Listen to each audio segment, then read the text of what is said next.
Hey everyone, I'm Megyn Kelly. Welcome to the Megyn Kelly Show and happy Monday. It's the start of a busy week as tensions on the Democratic side of the aisle are rising by the day. By the way, we're back. We were on vacation last week. My kids are still on vacation and I am at the beach, but working. So we will be here all week, both for the MK Show and for the AM update. Thanks to all of you for watching our baby Lisa special. We really appreciated it and we're really determined to help find that little girl if at all possible. Check it out on our YouTube feed if you haven't seen it already. And by the way, happy St. Patrick's Day from Megyn Kelly. Great to wish you a happy St. Patty's Day. I'm sure we'll be celebrating later. Meanwhile, they're not celebrating over on Team Blue because the tensions on that side of the aisle, as I said, are rising and quickly by the day. There's a civil war happening right now within the Democratic Party. And there are calls to oust longtime Senate leader Chuck Schumer. Chuck Schumer. What? He was untouchable. Well, maybe not. New polls show record low support for the Democratic Party. Plus, a former first lady steps into the world of podcasting and totally bombs. We'll get to that with Michelle Obama. Joining me now, my pal Glenn Greenwald. He's host of Rumble's System Update. Don't miss a moment. Subscribe to this show on YouTube and follow me on Insta, Facebook, and X. You know that feeling when you slip into bed and everything just feels right? That's Cozy Earth. Their bamboo sheet set is next level soft. And the best part? These sheets are temperature regulating so you stay cool, comfortable, and wrapped in 5-star luxury all night long. And when you step out of the shower, Cozy Earth's Luxe bath sheets are waiting, huge, ultra absorbent, and softer than anything you have dried off with. You need that, right? I mean, are your towels starting to get hard? You know how when you don't have the best towel and they kind of get like hard after a time and you kind of you need somebody to remind you that you could have softer than anything you've ever dried off with thanks to Cozy Earth. Trust me, once you try them, there's no going back. Cozy Earth is all about turning your home into a sanctuary, a place where you can unwind, recharge, and indulge in everyday luxury. And they make it risk-free with a 100-night sleep trial and a 10-year warranty. So why wait? Go to CozyEarth.com/Megyn. Use my code Megyn for up to 40% off the softest sheets, towels, pajamas, and more. CozyEarth.com/Megyn. And if you get a post-purchase survey, tell them you heard about Cozy Earth from me. Sanctuary awaits at Cozy Earth. Glenn, great to have you. Great to be with you, Megyn.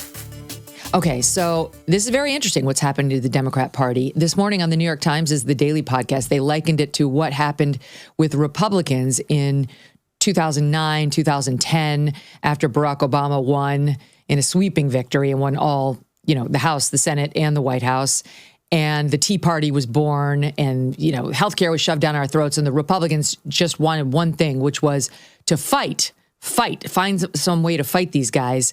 And they were likening that to what we're seeing now with Dems. Here are the numbers, according to the polls we saw over the weekend. First, there's CNN saying that, okay, let's see. The Democratic Party's favorability rating stands at just 29%, a record low dating back to 1992, and a drop of 20 points in just 4 years since January of 2021.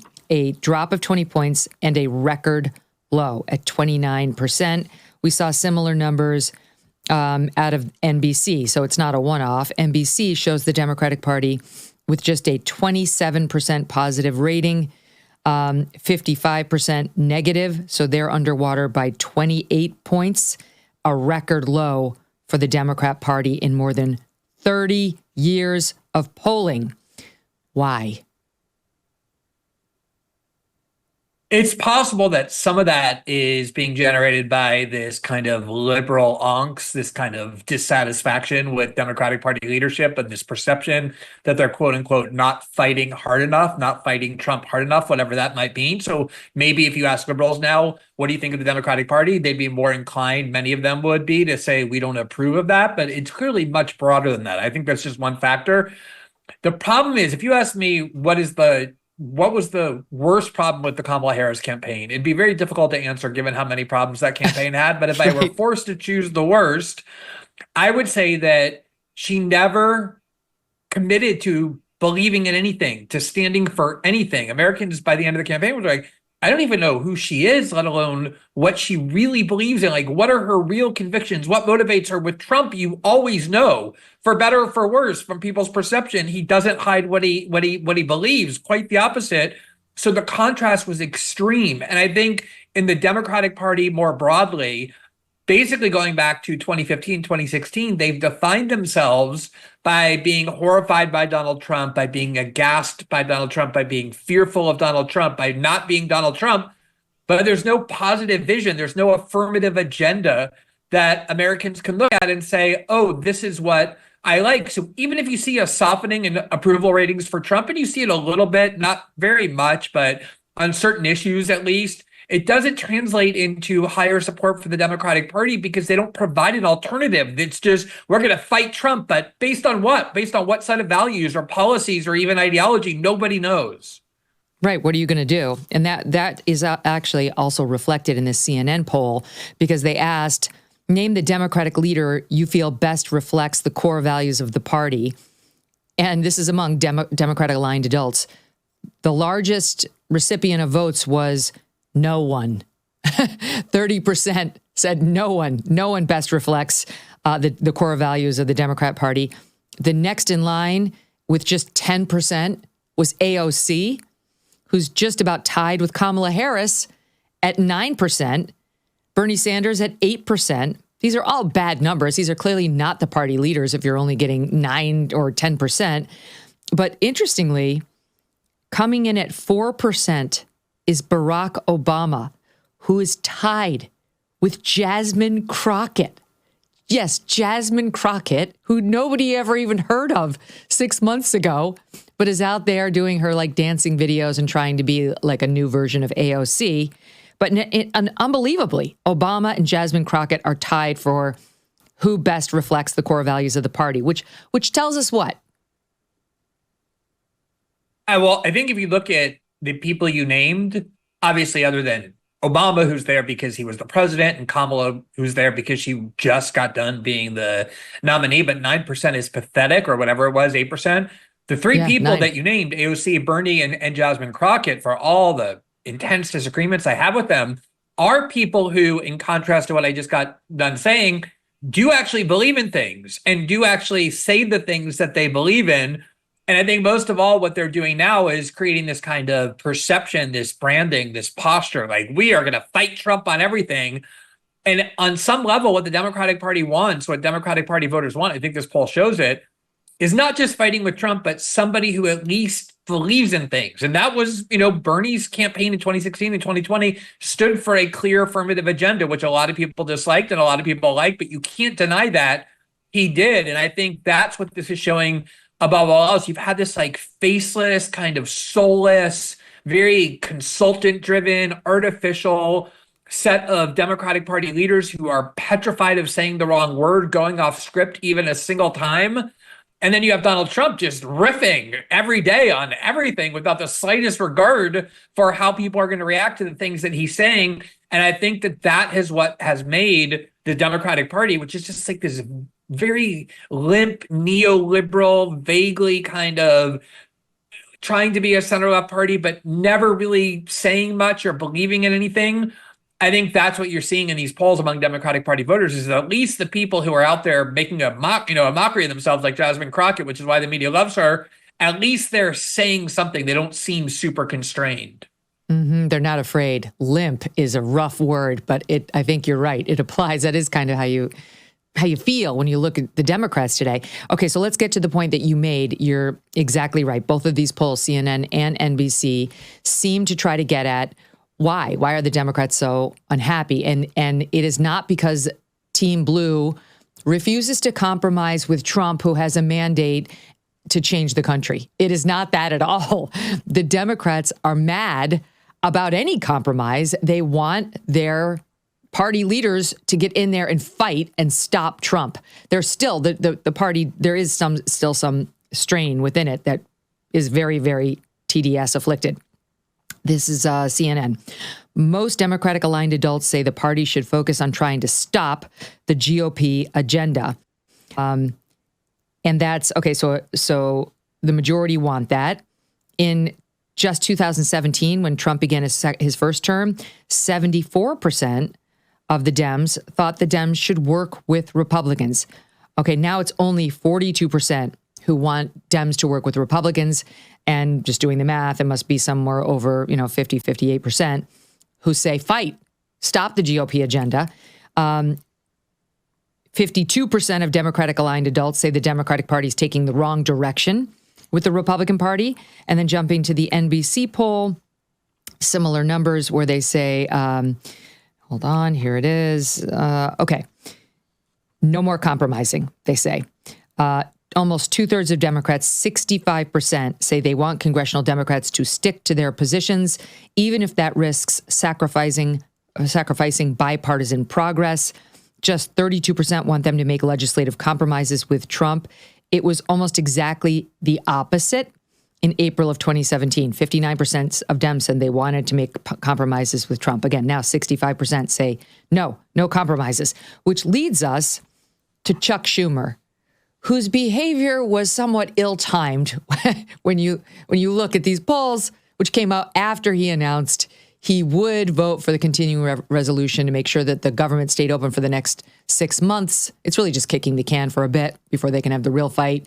But in any event, he and a handful, 8 Democrats came forward to say, we'll vote through to make sure that the government doesn't shut down. And now there's actual talk of bouncing him out as party leader, Glenn.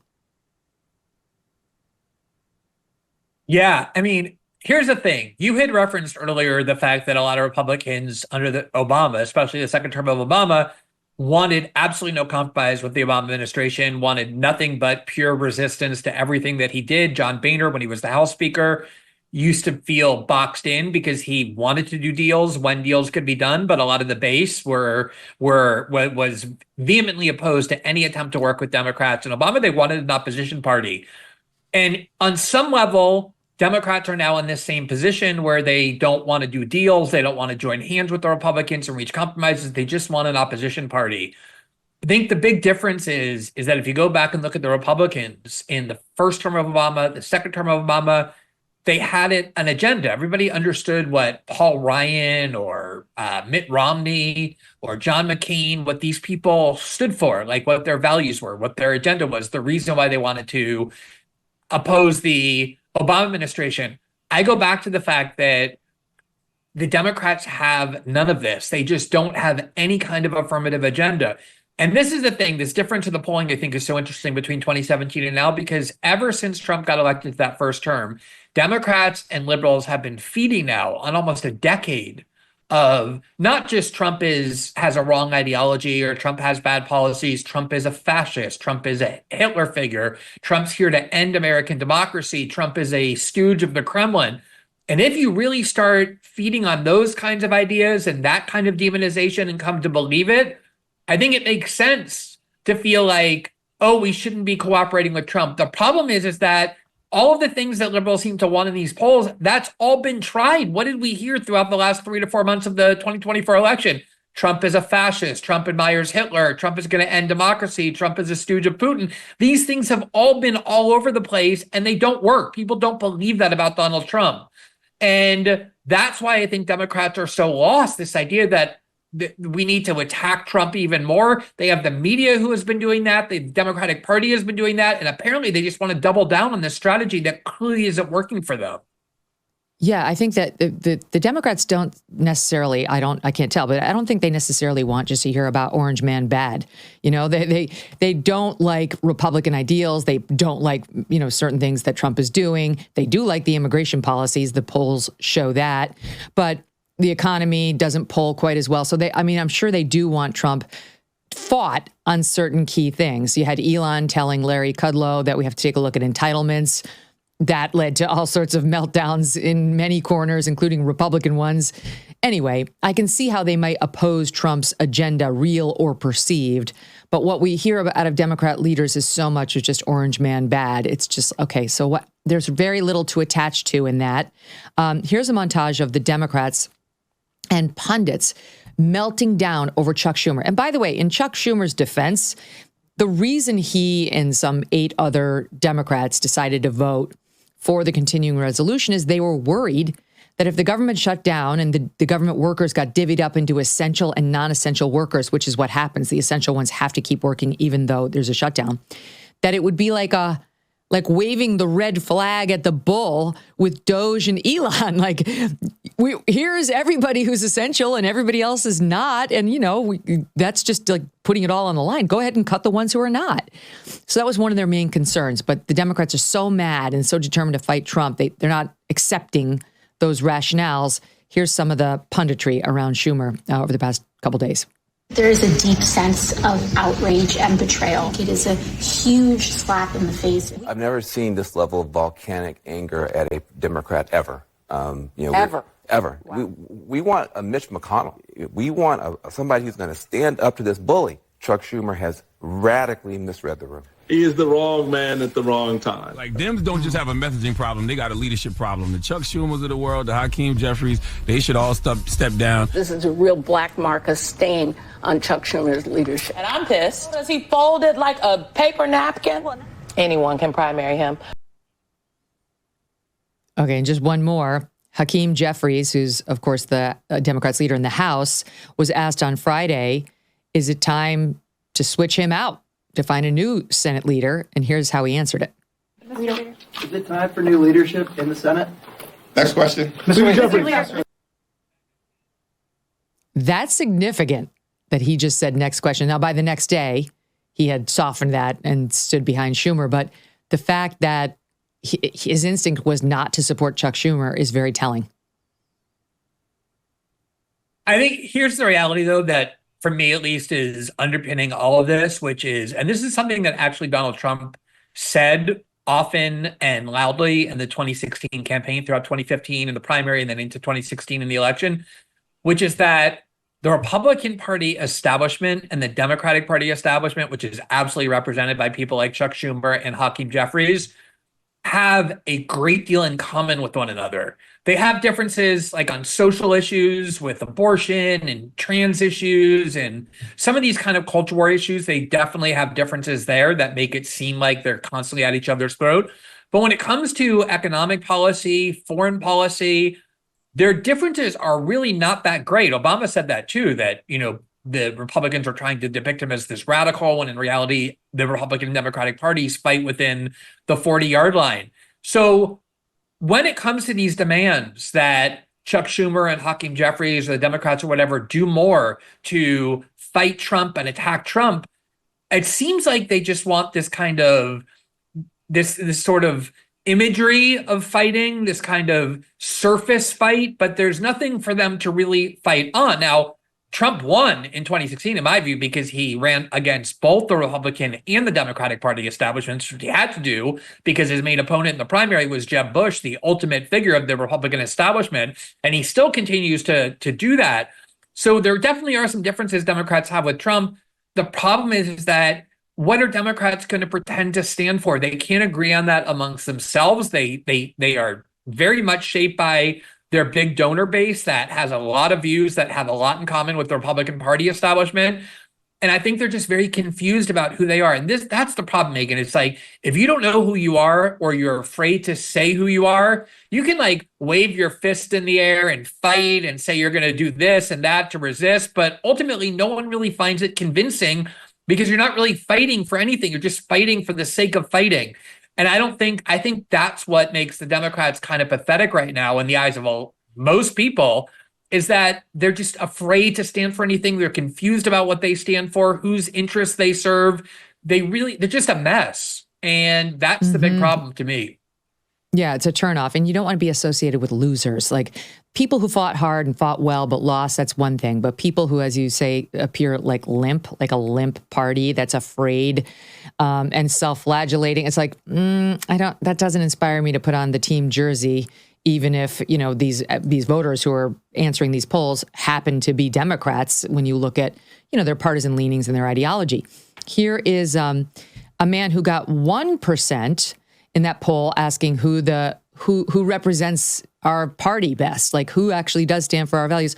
1% got this guy. You might know him as the recent vice presidential ticket candidate underneath Kamala Harris. Here's Tim Walz. I would argue that Democratic officials should hear the primal scream that's coming from America is do something, damn it. This is wrong. Okay. Well, okay, but like what specifically and why is he getting 1%? I mean, think about this, Megyn. This is like these people, Kamala Harris and Tim Walz, ran for president and vice president as the Democratic nominee just 3 months ago. And 3 months later, the vice presidential candidate is getting 1% of the vote among Democrats as to who represents the and party. Harris is underneath AOC. She's 1 point under AOC. I haven't looked, but I would be willing to stake a lot on the fact that when somebody becomes the nominee of a major party, even if they lose the election, a few months after that, if you ask people who's the face of the party, a lot of people are going to say that person because it's the obvious choice. But I think Democrats do feel that loser vibe, like they need to do something else, or they can. I think they're embarrassed about themselves and their party, and they should be. And like even in that clip, like Tim Walz is like, we have to fight the primal scream of people. We have to fight, but how and for what? And I think like. They when they originally presented Tim Walz, it was like a gift to the left wing of the party, like to the Bernie AOC wing. But you didn't really see much of that during the campaign because everything that Kamala Harris has always done as vice president, and I think even before senators, what she always, except in that one area that she really knows well, which is criminal law because of her being a prosecutor, every time she speaks, she feels like she's extremely afraid of saying the wrong thing. And they infuse that into Tim Walz. And there's a lot of Democratic Party leaders who have that sort of hesitation when they speak. And even the ones who are now trying to say, like, let's fight, that let's fight is an easy thing to say. That's still, again, saying we're not Trump. We have to resist what Trump is doing. But what would you be doing? What do you want to see different? And they still seem just very petrified to say out of fear of offending voters and donors and consultants in the media. And that ultimately is a thing that not political junkies, but just like ordinary citizens who pay some attention to politics, but not constantly. That's the thing they feel more than anything. All right. So two men sensing an opportunity and clearly maneuvering to exploit it. That would be Gavin Newsom of California, who's now launched this podcast where he's having on conservative stalwarts. Well, Bannon says he's not a conservative. He's a populist. He's an America First populist. But Charlie Kirk is conservative. Those are two of his first two guests. I have to say I'm really against this. Charlie's going to be on tomorrow. I'll talk to him about it. But I just think what's happening now is he's training for 2028 against J.D. Vance, and every conservative who goes on that podcast is helping him. They're all helping him train. It's like training Drago instead of Rocky. Like, why are you doing that? You're training the wrong person. This person actually doesn't respect you or your ideals. You're not going to change his mind. You're not going to change the minds of the people who listen to his show. You're just going to help him. So anyway, that's my feeling on it. But in any event, I see what he's doing. He's trying to look like he's, moderating toward the center. He's not quite as far left. He's hearing people out. He's taking more reasoned positions on things like boys and girls sports and so on. Okay, that's what he's doing. And then there's Chris Murphy from my adopted home state of Connecticut, who is an absolute nobody about a year ago. But then he apparently fell in love with some hard left media company wannabe executive who's backed by Soros. And she's helping him on his social media. I don't know when their relationship started. I'm just going to say he's still married. He says he separated from his wife in November. No one's filed for divorce. And yet he's reportedly, according to Semaphore, in this relationship with this young hotshot female media person. In any event, his social media presence has certainly shot up, gotten better. And now he's suddenly gone from this milquetoast, golly gee willikers guy to fucking bad day, which he said the other day. He tweeted out after the Chuck Schumer thing. Let me just give you a before and after. This is just November. And here's a post that he made on Election Day. So I have a few superstitions on Election Day. One of them is that I eat lunch at the same Burger King in Torrington every single year. It's worked every election so far, so I'm not stopping. Plus chicken fries are really, really good. Oh my God. Okay. And now take a look at him. 5 alarm constitutional crises. Which one's the real? A bunch of different ways. And if that happens, we need to mobilize not thousands of Americans, not tens of thousands of Americans, but hundreds of thousands of Americans. We will have to be out there in the streets in a way that America has maybe never seen before. And the only way that Americans are going to decide to take that kind of risk is if they see their elected leaders taking risk as well. Okay, the name of the woman is Tara McGowan, the CEO of the left-wing network of digital media sites known as Courier Newsroom. She's 39, he's 51. And now his social media presence, numbers, and style have all changed dramatically. His ex-post from Friday after Schumer caved is, hey, I just got home. Tough fucking day. Going live on Insta at whatever time. So what do you make of it? Oh, God, it's so cringy. I mean, the contrast between these two things is really interesting, right? Because Gavin Newsom is actually angering the liberal base because while you are looking at this from the perspective of like people like Charlie Kirk or Steve Bannon, I guess you had Michael Savage, I have someone else coming on shortly in that vein, that they're helping Gavin Newsom. From the liberal perspective, Gavin Newsom is not inviting them on to fight with them or to be confrontational with them, but kind of placate them, almost be friendly with them in a way that, as you said, is designed to show that he's like a more reasonable guy. And they're infuriated by this. I don't think Gavin Newsom, he may be helping himself in terms of general election prospects, but in terms of the primary where you need like the real hardcore militants, he's alienating a lot of people who just a couple months ago were very open to supporting him. But I guess, you know, his strategy is I have to convince Democrats that not just that I'm the candidate they want, but that I'm the candidate that can win. Whereas, as you say, Chris Murphy has been told like, oh, the approach is to go online and sound like, you know, a hardcore social media fanatic. And, you know, Megyn, you see this so much. Like, I don't know if you saw, like, when Chuck Schumer was doing his rounds of media stuff. He has this new book out about the crisis of anti-Semitism. Yeah. But, of course, like, in the course of doing this book, he's mostly being asked about this controversy that he's fallen into. And he'll do things like, I saw this in 3 interviews at least, where he'll be like, and these guys in the White House, these bastards. And then he's like, oh, sorry, I didn't mean that. Like, as though he's just so enraged that he accidentally called them bastards. But he did it like 3 times, proving that it was scripted. And, you know, a lot of them did you hear me say bastards? Like, yeah, exactly. I called them bastards. That's how you know I'm fighting. And, you know, he had that like thing where he went and did that chant, like, we will win with those like elderly Democratic members of Congress surrounding him, one of whom was waving his cane. And, you know, like, they like all these things that they keep asking, like, you know, who's going to be our liberal Joe Rogan? Or they see Trump using profanity and therefore they think that they have to use profanity too to relate to the ordinary person. It doesn't work. Like, the reason Joe Rogan became so popular is because he's so authentic. He you know, and he's open to all different things. He's not a partisan. He's not an ideologue. And the reason people like Trump is because they know that even if they don't agree with him, he's never trying to deceive them or bullshit them by like presenting a mask to them that isn't who they really are. So when you have, you know, politicians like Kamala who suddenly change accents based on who she's speaking to, or Democratic members of Congress who never used this kind of language before, who now suddenly want to sound like they're social media influencers, it's embarrassing. It's cringy. Yeah, some hardcore Democrats will respond, but mostly it's just embarrassing. It's totally cringy. That's exactly right. Like as the audience knows, and you know, I'm not above swearing myself, but it has to be authentic to you. I come by it very honestly. I come from a long line of foul-mouthed people. No, my Nana, my mom's mom, she swore like a sailor and passed it down to me. It skipped a generation because my mom doesn't really do it and doesn't love when I do it either. But it has to be authentic to you, you know, or you just sound kind of sad and pathetic and like a glommer, like a wannabe.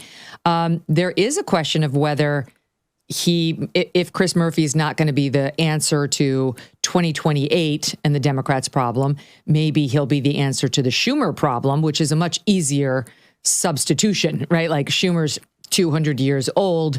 And as you say, represents this wing of the party that's really anachronistic and kind of just young people in general are over the Mitch McConnells and the Chuck Schumers of the world. Chris Murphy at least has the advantage of relative youth at 51. And this came up when he was on Meet the Press yesterday. Here it is. Many of your supporters responded online saying you should replace Leader Schumer. Is that something that you would consider? Would you consider that role? I mean, I don't think anybody's having that conversation right now. What's important is that we meet this moment. And what I'm telling you is that if we continue to observe norms, if we continue to engage in business as usual, this democracy could be gone. I don't think we have a year to save American democracy.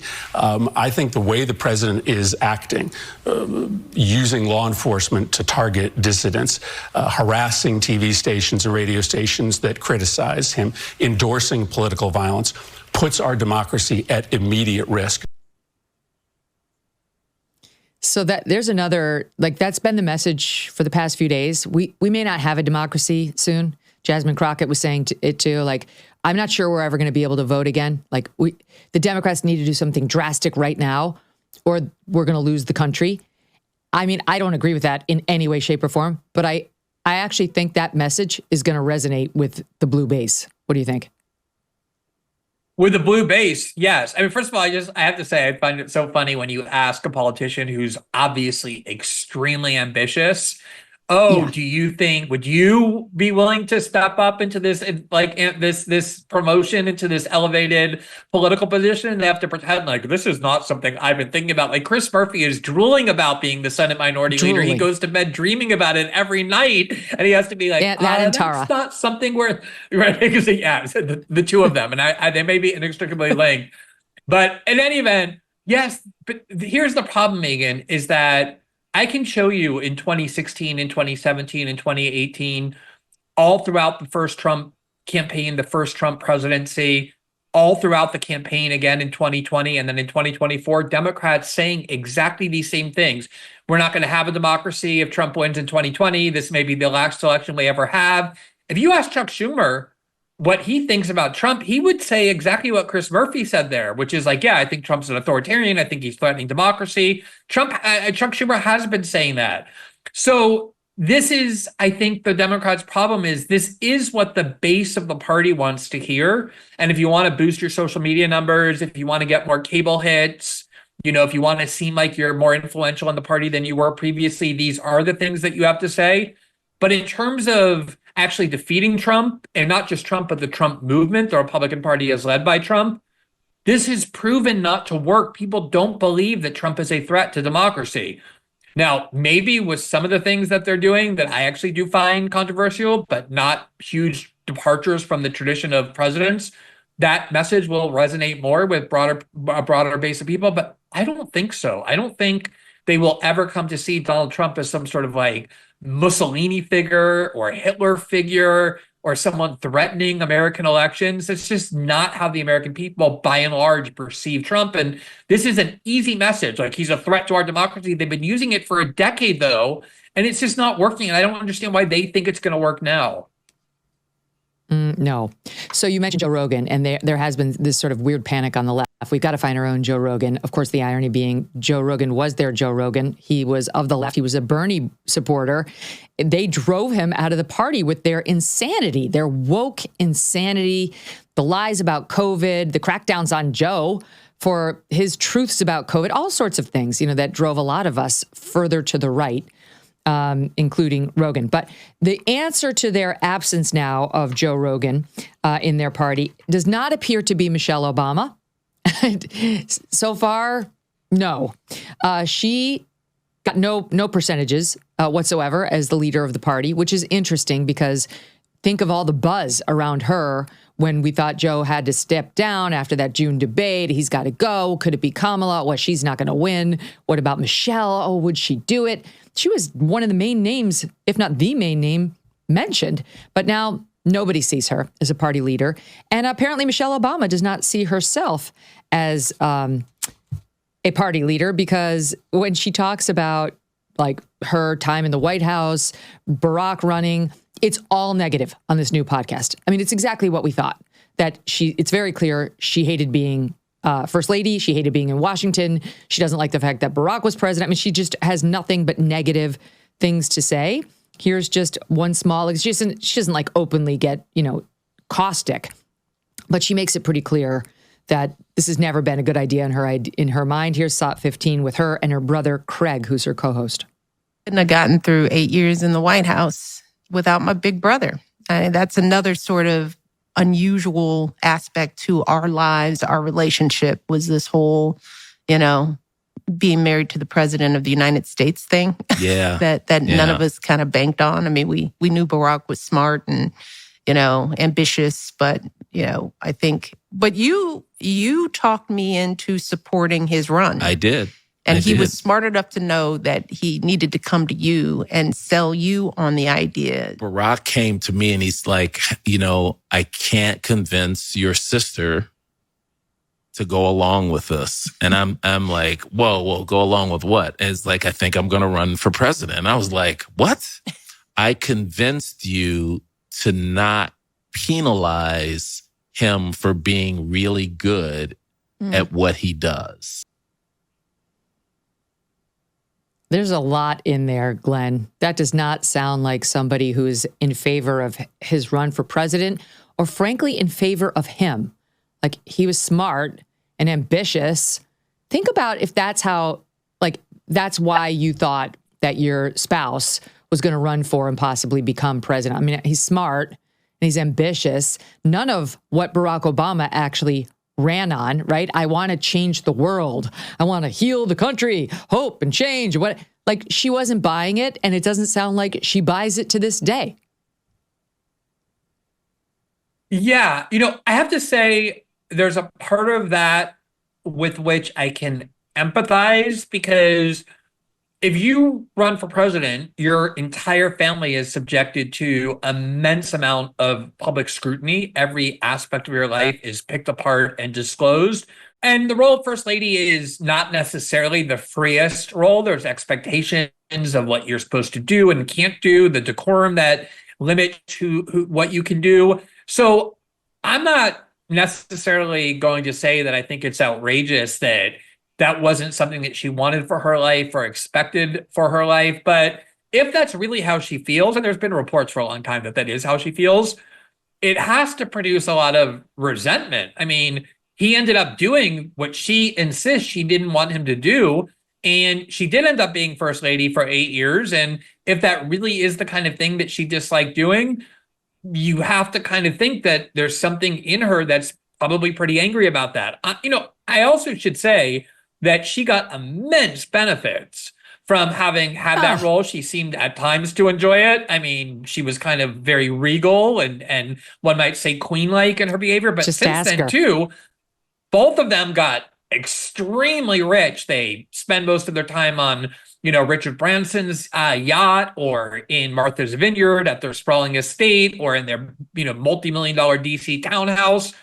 So this kind of I wasn't sure I didn't want this seems unconvincing to me as well in a lot of ways. I know. And she's also out on David Geffen's yacht with Oprah. And then, her memoir was named Becoming. Look at me, Becoming, with her big face on the front. Okay, she's a little drunk on her own wine, but not on Barack's, which is just interesting to me. At this point, after having been First Lady twice, thanks to him, let's face it, Michelle Obama was not some star in her own right. She was a lawyer, I think, at Sidley and Austin in Chicago, which is fine. It's fine. It's no great shakes. I've been in Chicago. I've practiced law there for many years. So it's fine. It's fine. So she took her Harvard Law degree and got a job with a corporate law firm. Fine. Literally nobody would have known her name if that's how she had chosen to spend her life. We know who she is because of him, because he became president. He was this unique character and had there were a lot of reasons behind his election. But she still, to me, sounds bitter. And even knowing that there are divorce rumors and, she's not showing up for him, whether it's at the Jimmy Carter funeral or the Trump inauguration or the basketball game he just went to in LA, when visiting their daughters and then dinner with the daughters, was not there. Here she is talking about it. If it were me, I would say something nice about him. I would say, like, he's just so charming. It was meant to be. I knew he could heal the earth in the way he did. There was only one person who could do it, and it was my husband, Barack Obama, whatever. Then she gets on to talking a little bit about him personally, and this is how that sounded. Slot 18. When a girlfriend comes to visit, it's usually like, you got to stay for 2 days because it's going to take us so much time to catch up check up. Now, Barack's come in, he's come out, and he's like, y'all still talking? He'll sit down for 5 minutes, be like, how are the boys? And the flip side of my husband, right? Because he golfs. And golfing takes as long as the first session of it takes 5 hours to golf. He'll golf with his buddies, come back, and be like, how's X? He's good. He's like, what'd y'all talk about? Nothing. Okay. So can I just say she stole that from a comedian who's all over Instagram. That little bit is all over Instagram. Forgive me, I can't remember the guy's name, but he does this whole bit about how he goes golfing with a guy whose wife just died, and he comes home and the wife's like, how's he doing? Fine. Well, how would he? Well, he knows nothing, right? It's like a thing. So I don't even know if that's real, but my point is simply that to me, none of the clips, because we have 10 of them, I'm not going to go through all of them, sound to me like a person who looks at the husband with any sort of stars in the eyes still. And it is possible. It is possible decades into marriage, I can attest to that, to still have stars in your eyes for your loved one. Yeah, I mean, me too. I first of all, like, I do often want to be a little bit humble about our ability to judge a relationship from afar. I mean, there were certainly all kinds of speculation that the Clintons were going to divorce the minute they got their chance, and here they are, in their mid-70s, and they're still married. And yeah, I mean, exactly. Oh, there was all kinds of speculation about Melania hating Trump and wouldn't even And the reality is, like, even if you do love your spouse, there are times you're going to fight with them, and the only reasons that you get those negative emotions is because you love them and care enough. What I find weird, Megyn, is I can't imagine going on a podcast publicly and talking about what obviously I do think those resentments are real that she's sharing, like these kind of like complaints about your husband, not like, you could do it in a light way, in a humorous way, like the differences between a husband and wife or whatever. But she seems like that is pretty, I don't know, pretty intimate and pretty deep about what she seems to find unsatisfying about her marriage to Barack Obama in a way that, I don't know, just makes me uncomfortable. Like, that's the sort of thing that you work on with a marriage counselor or in therapy or something. Why is she saying so much, as you say, like, that's very negative? The only reason we know her is because of her husband. And yeah, you're right. I went and worked for a major law firm when I graduated law school on Wall Street. And, I left in 2 years because it was so soul crushing.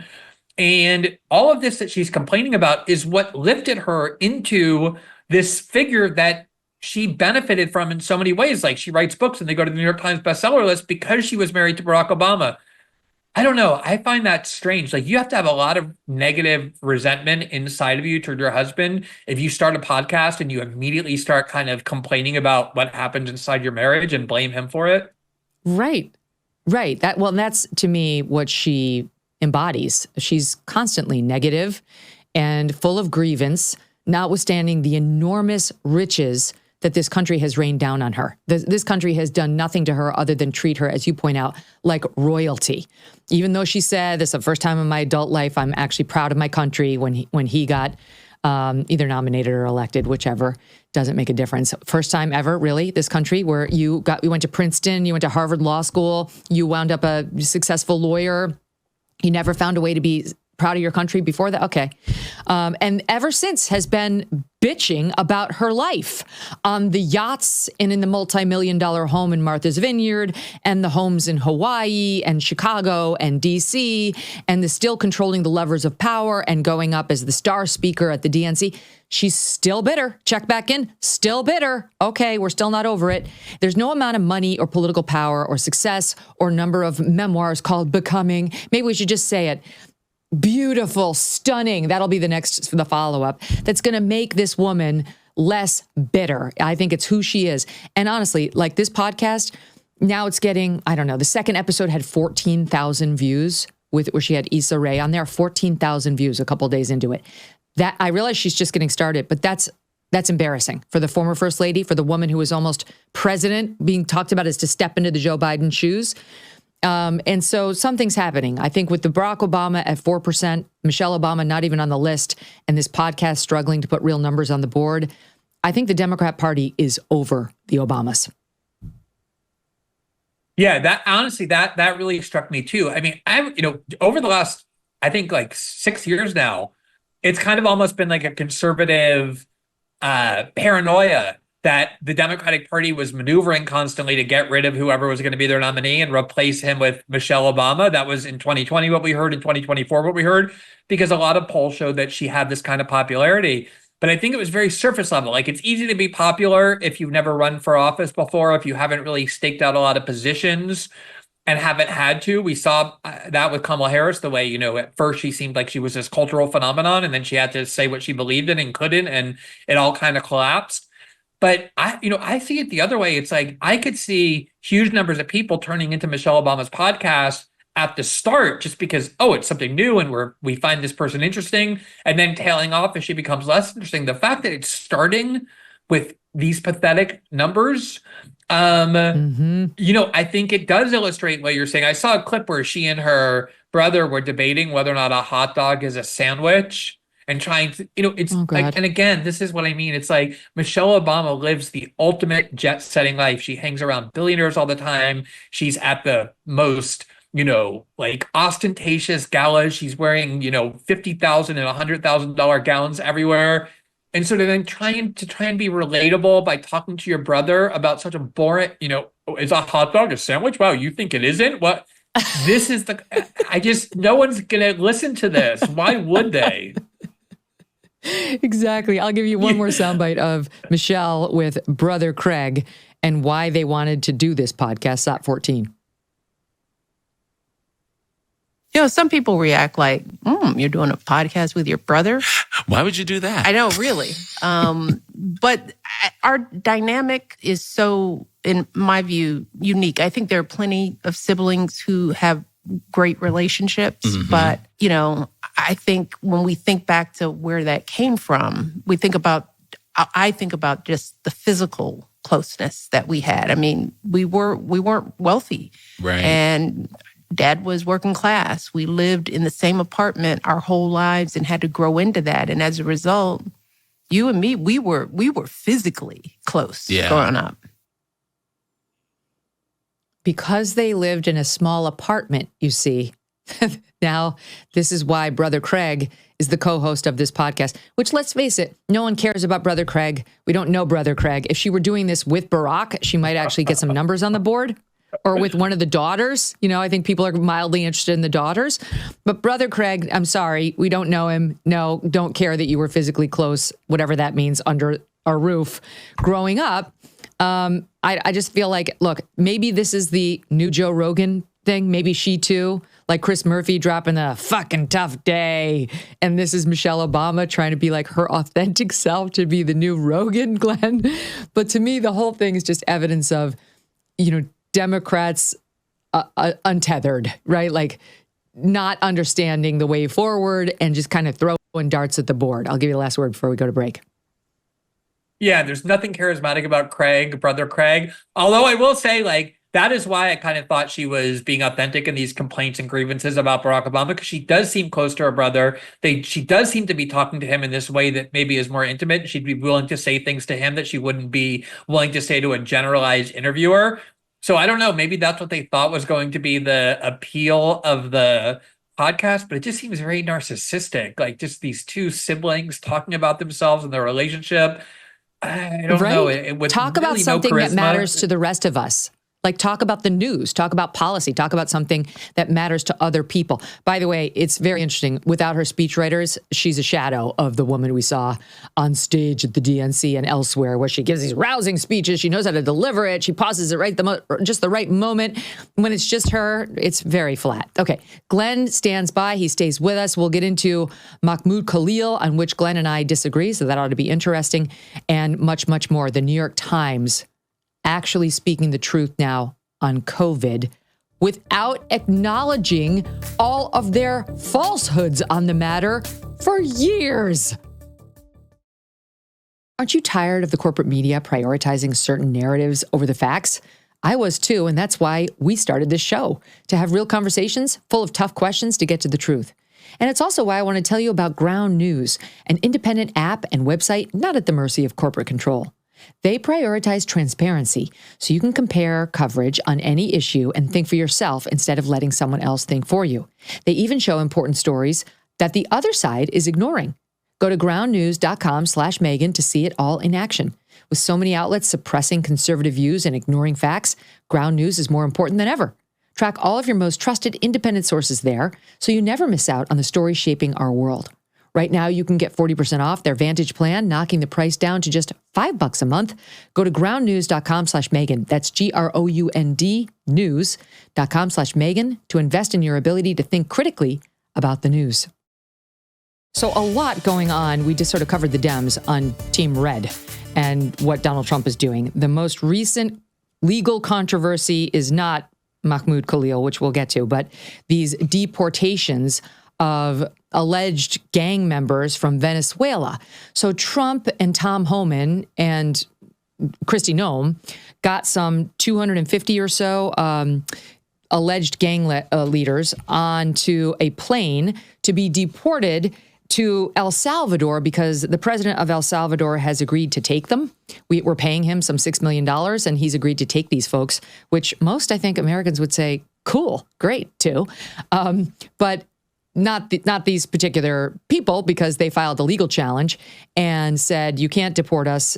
We are challenging your deploying the, quote, Alien Enemies Act against us. So what happened was Trump signed a proclamation to deploy this thing. It's from 1798. It's been deployed for the first time since World War II to remove these alleged gang members. It's only been used 3 times before to bar citizens of hostile enemy governments from the United States, and only during a declared war. Trump alleged that this gang is conducting irregular warfare against the U.S., he's declared them a terrorist organization, them and the cartels, and he's also claimed that they've conducted an invasion against the United States, and therefore says he can deport them without really doing anything. You can just stick them on planes and send them out of the United States. So that is what has happened. Then they went into court, the ACLU and this group representing them, Democracy Forward, filed a lawsuit on behalf of these alleged gang members at 2 a.m. on Saturday, and saying, you can't do this, you don't have the authority. And a judge, this judge, James Boasberg, chief judge in the District of Columbia, appointed by Barack Obama, sided with the plaintiffs, saying, you cannot do this. And as he heard that there were 3 flights departing, like at that moment or within moments, to take these immigrants to El Salvador, he said, you have to stop it. You have to immediately halt the removals and return the flights to the United States, any flights that are in the air. My head is going to explode. This is so beyond the pale that he does not have this authority. This is absolutely outrageous in my view. And the Trump administration said, I got a whole lot of for you, which is, I'm giving you the Italian sign under the chin for no, to put it politely. The flights have already left U.S. airspace. They're in international airspace, though there's a dispute about, in particular, whether the 3rd flight had, in fact, already left U.S. airspace. The first 2 look like they actually had. In any event, then the president of El Salvador posted a picture of these now prisoners coming into his jail saying, oopsie, too late, to this judge. And as I review this Alien Enemies Act, Glenn, it's old, but there's Supreme Court precedent on it saying there is no right for judicial review for good reason, because they do not wish the president's powers in this particular department when it comes to wartime powers to be reviewable by a court. And that the high court said, like, pretty explicitly, while we know that will lead to, some bad decisions or some bad results, we don't care. They wrote as follows. The Alien Enemy Act precludes judicial review of removal orders. This is years after World War II had ended, they wrote, in a case. Such great war powers may be abused, no doubt, but that is a bad reason for having judges supervise their exercise, whatever the legal formulas within which such supervision would nominally be confined. Accordingly, we hold that full responsibility for the just exercise of this great power may validly be left where the Congress has constitutionally placed it, on the President of the United States. Not only did this guy review what Trump did, he's calling back flights of alleged gang members to the United States. To me, it's extraordinary. Your thoughts? Okay, so there's some things I agree with in what you said and some things I don't. So none of those detainees at Guantanamo ever had any even one-time right to go into court and contest the allegations against them that they were part of terrorist organizations, that they had participated in Al-Qaeda or any attacks on anyone. And as it turns out, a lot of them, even the U.S. government admits, were actually innocent. That's why we ended up letting them go in so many cases, because they actually were not terrorists. They were not part of members of terrorist organizations, and yet they were snatched away from their countries, brought to the middle of the Atlantic Ocean, put in very repressive conditions, treated quite brutally. And I understand that in wartime, some of those things are going to happen. You are going to bomb someplace where a lot of the enemy combatants are, and you're going to end up killing a lot of civilians. And of course, you're going to end up imprisoning some people unjustly. But I think we have to be very careful for that reason about when we really declare something as a war and when we don't, precisely because the powers of the government escalate dramatically. Are we really at war with these gangs, or are these gangs more like horrific and violent criminals? And I think one of the things we have to realize is that human institutions, by definition, are going to make mistakes and are going to err. And these are not people just being deported, which would be fine if they were sent back to their countries of origin. They're being put into a prison that is probably 5 times worse than Guantanamo in El Salvador. And if some of them are not actually gang members and there's no opportunity for them to contest the charges against them, you have to say that is an unjust outcome. And the question is, if it's not a judge who decides when a president is acting unconstitutionally, exceeding his powers under the Constitution, who is it who judges that? Congress. Congress would have to impeach him. That's the way it works. If the judge doesn't have the purview to step in, as the Supreme Court has made it clear, they do not. They do not in this department. Then the remedy is impeachment against the president. That's the way the separations of powers work. Except there were a lot of times in every Democratic presidency, including Joe Biden's, when conservatives went into a district court to argue that Joe Biden was exceeding his powers under the Constitution, like when they were coercing big tech companies to censor American citizens. Well, that's different. But that's different. That's different because this, as I understand it, the reason that this was given, the sort of no judicial review blessing is because it speaks to foreign policy during a time of war.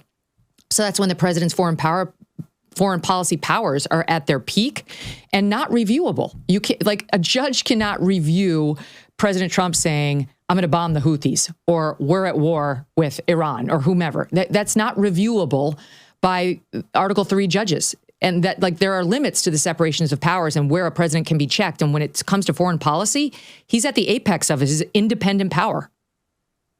Right. You're absolutely right. He's at the apex. The question is he without constraints? I mean, in 2008, the Supreme Court in the Boumediene case actually did rule that the detainees at Guantanamo had a one-time right of habeas corpus to go into a federal court and argue that their detention was unjust, even though we basically were treating that as a war, the war on terror. I guess what I'm saying is, if all a president has to do is treat any kind of criminality or any kind of social problem and just declares it to be a war, like an actual invasion or a war, I don't think this is the sort of thing that most Americans think of when we think of wars being at war, or the kind of precedent that has traditionally recognized this power. I agree with you on the term war. I agree with you on the term war, but he's also declared it an invasion. And that's really what's going on here. I mean, he declared this an invasion, given the fact that we had between 10 and 20 million illegals come in under Joe Biden.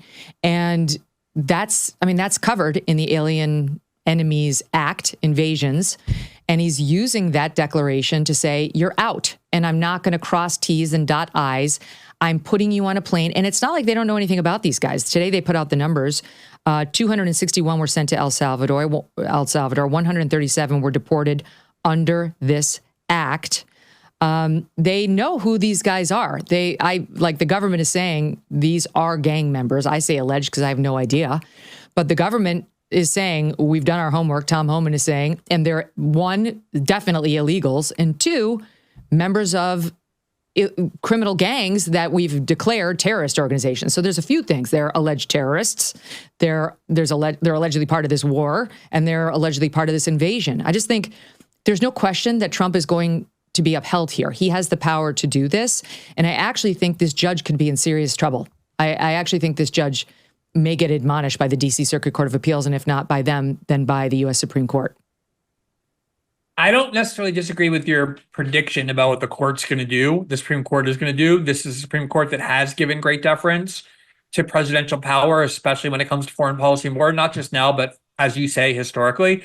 The one thing I want to quibble with, though, is that I remember being told that we don't need to worry about Guantanamo because it was only the worst of the worst that were being put there. They were all terrorists. The government knew they were terrorists. And it turned out a lot of the people, not just a few, but a lot of the people who were put there ended up being falsely accused, which is always going to happen. Now, maybe we say, look, we don't care between, allowing people to be in our country and just punishing them unjustly based on false accusations. We prefer the latter. But I do think, because deportations usually, which nobody objects to, that's what Trump ran on, means taking these people and sending them back to their country of origin, but they're not put in a prison. Here, they're being sent to, on purpose, one of the most repressive prison systems in the world, which is the drug dealing and terrorism prison in El Salvador. And if they're not really gang members, if they're just in the country illegally, is that a just outcome? And is that an outcome that even if it's unjust, we're willing to live with for the ability to solve the broader problem? I'm not that convinced. I don't like people being unjustly accused or punished. Get out. That's my feeling, as you know. Get out, but not necessarily to an El Salvadoran prison. That's the difference. Get out to anybody who will take you. If you can go to Canada, go to Canada. So just stay out of the United States. That's all I care about. Don't come here illegally, or you could wind up on a midnight flight to El Salvador. It's not going to end well for you. And if Tom Homan has reason to believe you're part of Tren de Aragua, so much the worse for you. Don't do anything that's going to make Tom Homan think that, because it got so out of control under Joe Biden that we're now at this point. Invasion, extraordinary powers, flight, you're gone, and federal judges are losing their minds. Okay, which brings us to Mahmud Khalil. So the audience, I think, knows my stance on this because I did a weekend podcast. If not, the short stance is I believe the government has every right to deport him, notwithstanding the fact that he's a green card holder and married to an American, which is really kind of an irrelevance legally. But the green card is not an irrelevance.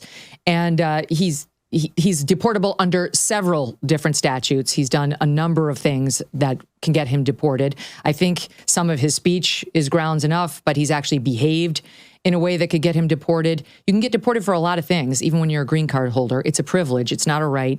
And Trump had every right to say, you're out of here. And I know you disagree, and you think it's a First Amendment case, which I don't think. So explain why you think that, and why you defend him in general.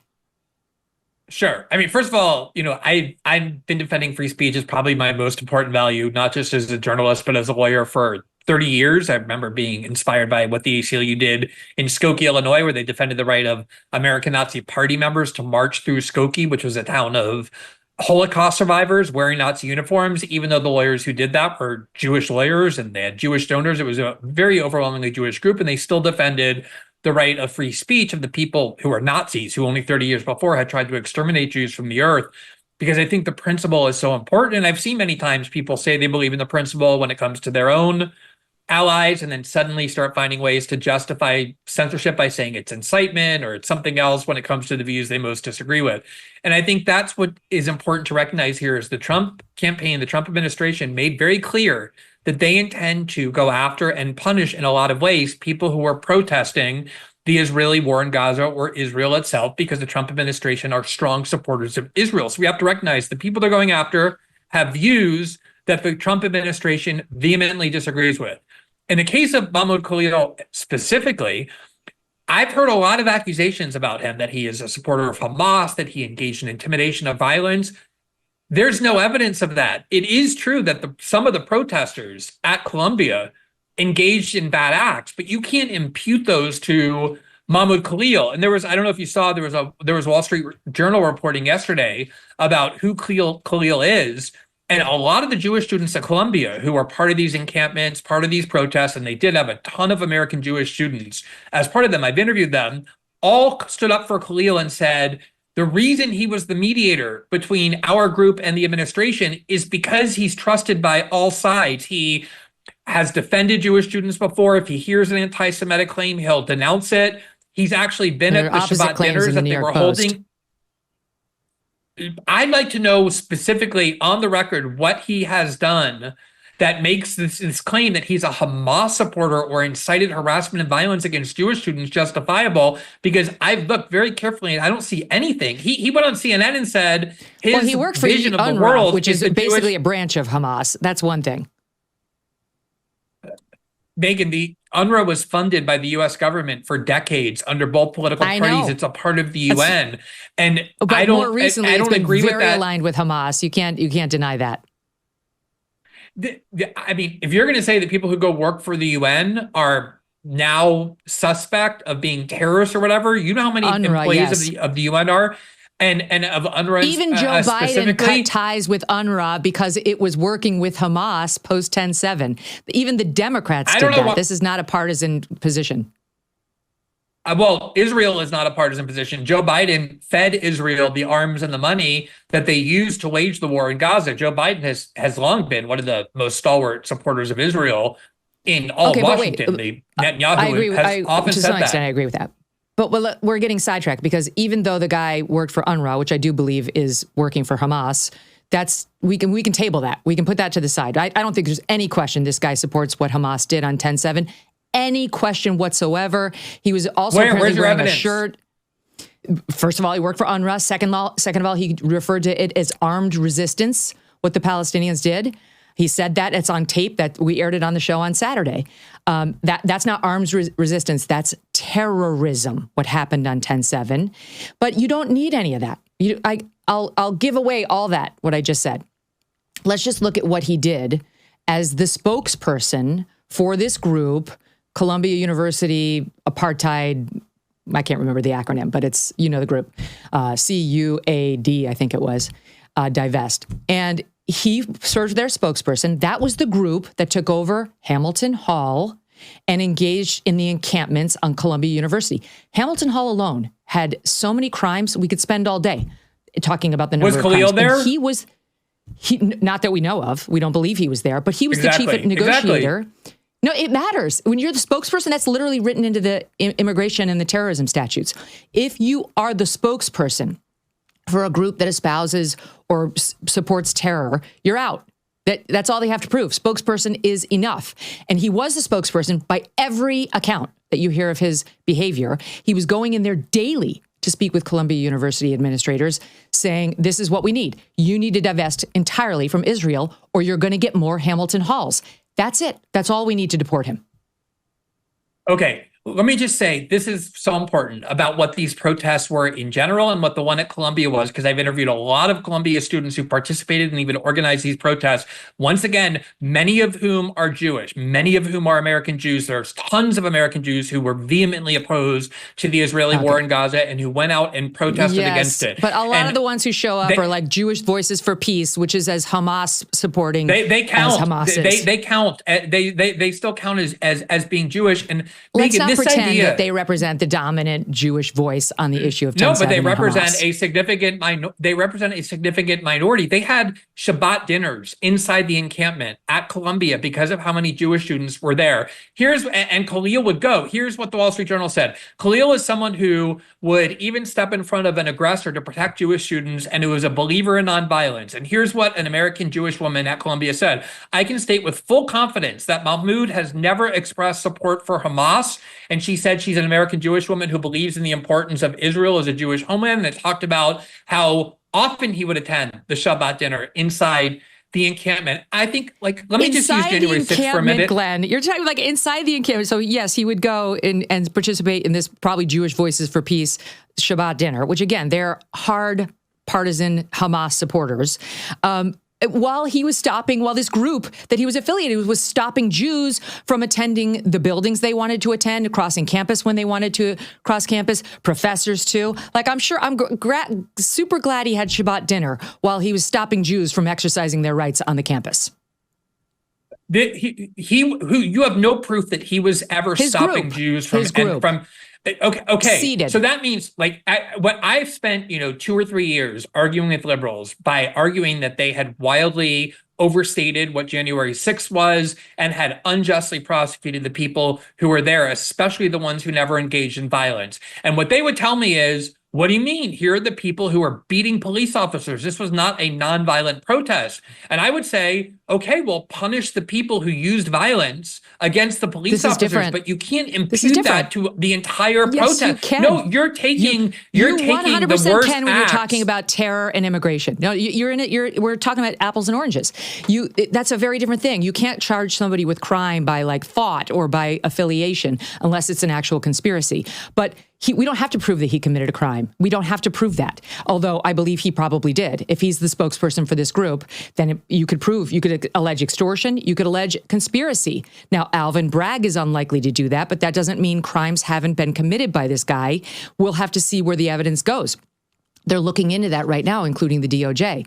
But you don't have to prove a crime. It's enough that he did it. If he did these things, if he acted as a spokesperson for this group that did commit crimes on the campus of Columbia, he's out. You can get him out under numerous provisions under immigration law for criminality, for supporting terror, for espousing terror, and then ultimately for the Marco Rubio Secretary of State thing that says if you're a threat to foreign policy, you're gone. You don't have to prove anything other than Marco Rubio reasonably believes that.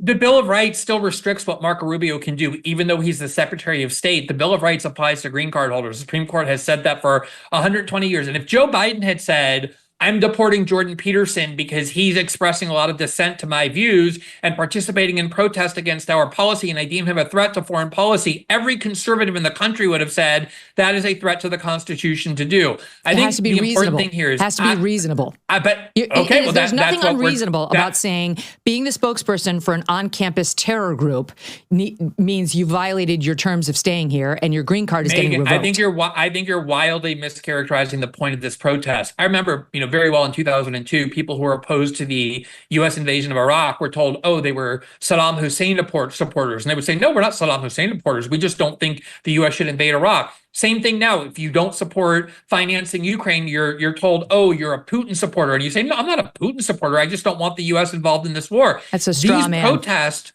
were about Megyn, because these protests were against no one the who Israeli was out on the war streets. in Gaza. They were not defending Hamas. They were demanding that Colombia divest. They were demanding that Colombia. Exactly, but that's not a Hamas. That doesn't mean that you. No, the anti-Israel protesters modeled themselves after the student movements in the 1980s that were against the apartheid regime, the main demand of which was, we demand that you divest from apartheid South Africa. Okay. That's what these students are demanding, that we demand. That is a peaceful protest, not a violent one. The American students cannot be deported for having done that, but someone here on a green card can be. If they had, Trump is not running around trying to deport people who protested on behalf of the Palestinians in Dearborn, Michigan, without committing crimes. He is not doing that. Not yet. The reason this guy, and he's not going to, Glenn, let's be honest. The reason this guy got caught in the crosshairs is because they unleashed hell on that Columbia campus. They behaved criminally. His group, of which he was a spokesman, whom he was defending and making demands on behalf of in dealing with the university daily. That's why he's getting deported, not because he's pro-Palestinian. I'm having trouble about this issue of, is criminality necessary? You keep accusing him of committing a crime. Megyn, hundreds of Columbia students, hundreds, maybe thousands, were arrested throughout 2024 when the administration would call the NYPD on them. Khalil was never even arrested as part of those protests because he was never one of the aggressors. He was the mediator. He was somebody that the administration trusted, that the protesters trusted to try and bridge and de-escalate. That was his role. To try and depict him as a Hamas supporter, that is... You said... Yeah, no, he does look like a Hamas supporter to me. Of that, I have very little doubt. But Yeah, I I don't agree. have to He prove does that. look. That's the thing. He looks like a Hamas supporter to you, but that doesn't make him one. A lot of people look like things I'm not talking that about they're his not. appearance. I'm talking about the T-shirt, which has some guy with the head exploding, and his behavior at UNRWA, which is basically an arm of Hamas. Just ask Joe Biden. That's why we pulled our support. There is evidence that he's a Hamas supporter, but I don't need to prove that, so it's pointless to spend too much time here. We have deprived somebody, we pulled somebody's green card because he has schizophrenia. You want to tell me we can pull people's green cards for things like that, for violating the terms of their visa? We said, you know what? You violated the terms that we gave you the permission to stay here, so it's over. But we can't pull it for somebody who's the spokesperson for a group that's banging down the doors, that's smashing windows with hammers, that's intimidating Jewish students on campus. That's a farce. Marco Rubio can do it. Pam Bondi can do it. President Trump can do it. You can do it whether he's committed a crime or whether he hasn't, whether he's just engaged in these behaviors. And by the way, just because he wasn't charged by Alvin Bragg doesn't mean he did not commit extortion or he wasn't ever arrested, or one of these even though hundreds of New York of Columbia students were arrested. He was never. I think it matters a great deal, because if you're not then deporting him because of criminality, you're admitting that you're deporting him because of his views. And the view that is most sacred in the Trump administration. This is why Miriam Adelson gave Trump. No, but there's no, but these claims, they have to be proven. If you're saying, oh, that's right, Glenn, but not even the Trump administration is saying that no. You're misstating it. A conspirator would not have been in Hamilton Hall necessarily. The conspirator may have been Mahmud Khalil. He wasn't in Hamilton Hall, Megyn. He wasn't. That's my understanding. I've already said that. That's my understanding. He was not that. All of them got arrested. Why are you arguing with me? I already gave you this point. I already gave you this point. It's pointless for us to keep going back and forth. What I'm saying is that, of course, the cops wouldn't have arrested him. He was the negotiator. He was the spokesperson. He was the one in there with Columbia saying, sure is a nice university you have here. Shame if anything happened to it. You could charge conspiracy. You could charge extortion. Whether it's been done or not is irrelevant. He violated the terms of his permission slip to be here, and he can be deported for that alone. Never mind whether he actually crossed a criminal line, actually espoused or supported terrorism. The reason you need to turn him into a Hamas supporter is because Hamas is a designated terrorist organization, and that's how you then claim that he is deportable. But he has never been a Hamas supporter. He's an opponent of the Israeli war in Gaza. His argument is that war has been incredibly indiscriminating, that it's a war crime. The International Criminal Court agrees with him. Many countries around the world agree with that view. He was protesting against a war, not in favor of a terrorist group. And that is why you think Jewish students are in favor of Hamas. I don't know. I know a lot of Jewish opponents of Israel. I don't know a single one of them who thinks that what Hamas did on October 7th is justifiable. Jewish Voices for Peace is almost indistinguishable. It's a weird name they've chosen for themselves then if they support Hamas. Jewish Voices listen to for Alan Peace. Dershowitz. That is an anti-war group. Alan Dershowitz goes off about this group every other day, what they've done to him, how they've targeted him. Look, don't say like, oh, well, they're Jewish Voices and they're in favor of Mahmoud Khalil. If they're Jewish Voices for Peace, they're totally unpersuasive to me. They've got a dog in this hunt. We've seen that repeatedly with that group. It's fine. I do think he's a Hamas supporter, 100%. I believe that, but it's not necessary to my argument. If he associates with terror, if he poses a threat to the United States, either or, he can be deported. If he endorses or espouses terrorist activity, he can be deported. If he violates the term of his visa, he can be deported. Or if the Secretary of State has reasonable grounds to believe that he poses a serious adverse foreign policy consequence to the United States, he can be deported. He's done. He's out. This is not going to work out well for him. And his hopes of becoming an American citizen are over. Last thing I want to say is I do think it's important to note that support for Israel was one of the top 2 or 3 priorities of many top Trump officials. They campaigned on it. Miriam Adelson and other pro-Israel groups gave them a ton of money to make sure that was a priority. And I think it's a huge coincidence to believe that they just suddenly found immigration problems and exactly the group that most opposes the policy that they most cherish. And I think that's where the free speech issues come in. In the meantime, I'm going to give you a point on our earlier discussion about the Tren de Aragua alleged gang members being deported, because I did ask my team, I'm like, what happens to them when they go to El Salvador? Which is, I confess, a question I had not asked myself. And here's what the Associated Press is reporting, that the El Salvadorian justice minister has said that those held at this facility will never return to their communities, but will only be held for a period of 1 year, but it's renewable. So, if you're going down the lane of they may not be guilty, I concede this is potentially problematic with the justice that they'll be facing on the other end. But I stand by the fact that Trump had the right to do it in any event. But I concede there's some problems there on the due process end over in El Salvador. What a shock. Okay, let's move on, because we have problems of our own here in the United States, and they relate to the New York Times in many ways. But here's today's way. Unbelievably, the New York Times comes out with a piece dated yesterday, March 16th, by opinion columnist Zeynep Tufekci. We were badly misled about the event that changed our lives. We were badly misled. Somebody online changed it to, we badly misled you about the event that changed our lives. And that's a much more accurate headline from the New York Times. Glenn, this is so infuriating to me. The whole thing is about stuff you've known, your audience has known, me and mine too, and most people who have been independent thinkers, or certainly as part of right-wing media, people who listen to Rumble. We've known this for years, since 2021. But here they are, 2025, with an aha moment on the lab leak as the origin of COVID and how those in charge misled us. I'll just give you a couple of highlights from the piece and then let you take it. She starts by pointing out, in 2020, when people started speculating about a lab accident being the spark behind the pandemic, they were treated like kooks and cranks. By whom, again? Zeynep. Who is treating them like kooks and cranks? Could it have been the New York Times? Anyway, okay.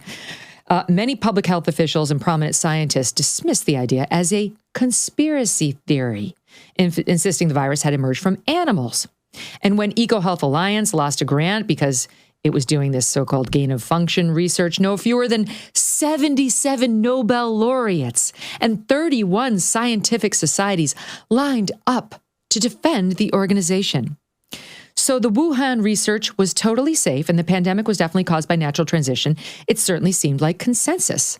We have since learned, however, that to promote the appearance of consensus, some officials and scientists hid or understated crucial facts, misled at least one reporter.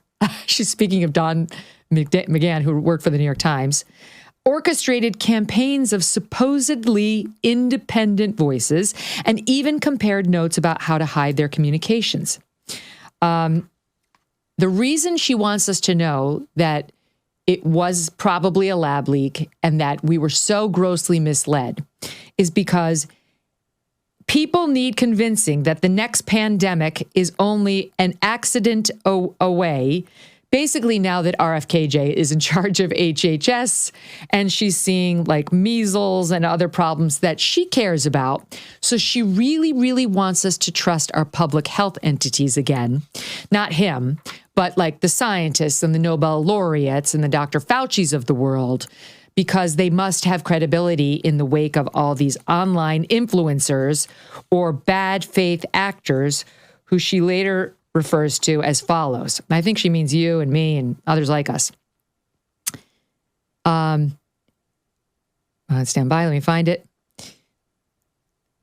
Some of the loudest proponents of the lab leak theory weren't just earnestly making inquiries, they were acting in terrible faith, using the debate over pandemic origins to attack legitimate, beneficial science, to inflame public opinion, to get attention.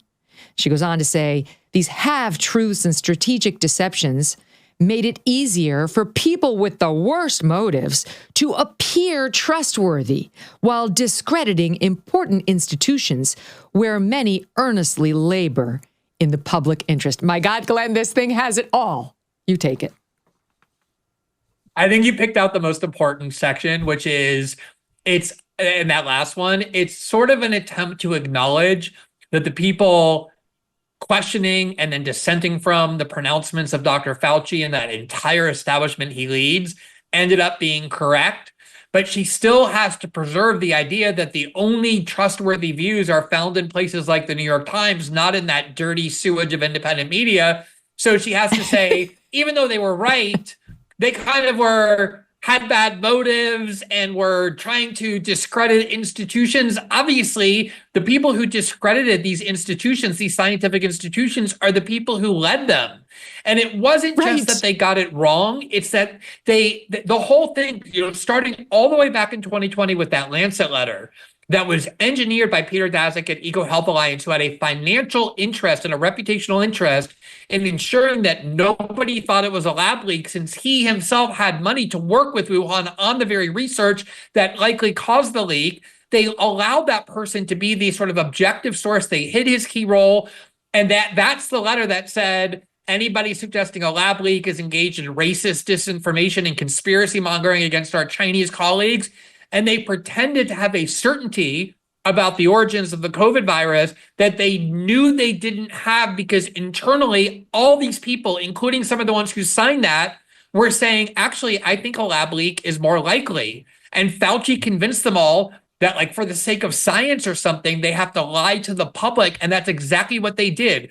And even though I'm not going to sit here and say I knew from the very beginning that it was a lab leak, I'm not a scientist, I'm not an epidemiologist, I did observe and complained about the fact that there was no permission to debate these questions. If you had raised the issue of a lab leak, including from Wuhan lab, you would have been censored off the internet by every major big tech platform. They didn't permit any questioning or debate about them. They destroyed people's reputations. And as it turns out, they were the ones who were wrong, and not just wrong, but corruptly wrong. Now, this particular op-ed writer has had some instances where she was deviating from COVID orthodoxy, but you cannot write an op-ed like this in the New York Times without acknowledging that the leading institution preventing this discussion, destroying people's reputations based on their correct opinions, was itself the New York Times and corporate media outlets like it. It's this attempt to rewrite history and say, oh, we're here to tell you the truth now so you can trust us, when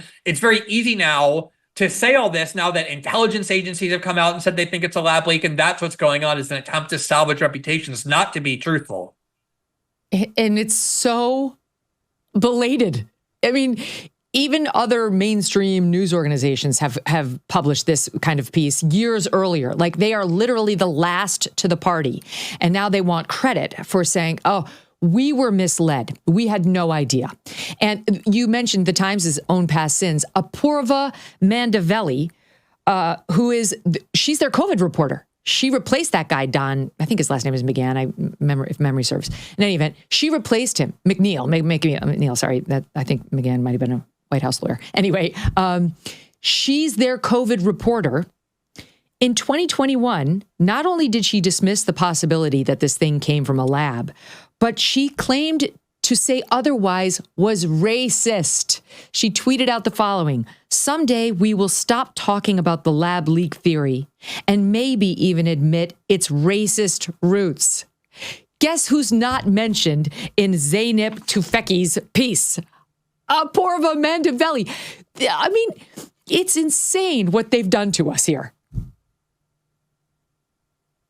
I mean, it was such grotesque politicization of the science. I'll never, ever forget how they said you have to stay at home. You cannot leave your home under any circumstances, even if it's to go to your parents' funeral. You're a grandma killer. You're a sociopath if you leave your home. And then the Black Lives Matter protests erupt in the middle of 2020, 4 months later, and they're like, not only can you leave your home, you should leave your home because it's a huge public health risk to allow racism to fester. And they just radically revised their quote unquote expertise based on their political agenda. And this is exactly this, it's so ironic, Megyn, because their view of how COVID spread, which was, oh, these Chinese people have filthy, disgusting, unsanitary wet markets, and they eat bats, and that's how this actually escaped, was a much more racist theory than the view that, what, the Chinese have a very sophisticated research lab that we in the United States fund and work with, and perhaps they used, insufficiently careful procedures, and that was the way more racist view, the one they were pushing. But ultimately, it didn't matter which was the racist view or not. The only thing that mattered was what actually happened. And by exploiting racism and xenophobia against the Chinese, these journalists prevented the truth from even being discussed, let alone being let out. And I hope nobody falls for this now that the New York Times is on the side of truth. They're just engaged in reputational rehabilitation.